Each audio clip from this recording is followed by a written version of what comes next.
আওয়ামী লীগের ভূমিকম্প, সাবেক এমপি মিলন সহ ৯ নেতা গ্রেপ্তার। একসাথে ৯ নেতা গ্রেপ্তার, তালিকায় সাবেক এমপিও। রাজনৈতিক বার্তা নাকি ভেতরের হিসেব মেলানোর চেষ্টা? রাজধানীতে ডিবির অভিযান, সাবেক এমপি মিলন সহ আওয়ামী লীগের ৯ নেতা গ্রেপ্তার। ঢাকায় গোয়েন্দা পুলিশের অভিযানে গ্রেপ্তার হয়েছেন বাগেরহাট ৪ আসনের সাবেক সংসদ সদস্য আমিরুল ইসলাম মিলন সহ আওয়ামী লীগ ও তার অঙ্গ সংগঠনের ৯ নেতা। মঙ্গলবার সকালে এ তথ্য গণমাধ্যমকে নিশ্চিত করেছেন ঢাকা মহানগর পুলিশের মিডিয়া শাখার উপকমিশনার মোহাম্মদ তালেবুর রহমান।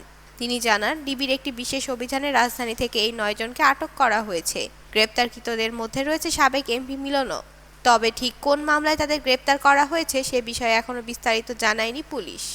তালেবুর রহমান বলেন, বিষয়টি তদন্তাধীন, সময়মতো বিস্তারিত জানানো হবে। একসঙ্গে ৯ নেতা গ্রেপ্তার, তাও সাবেক এমপি সহ।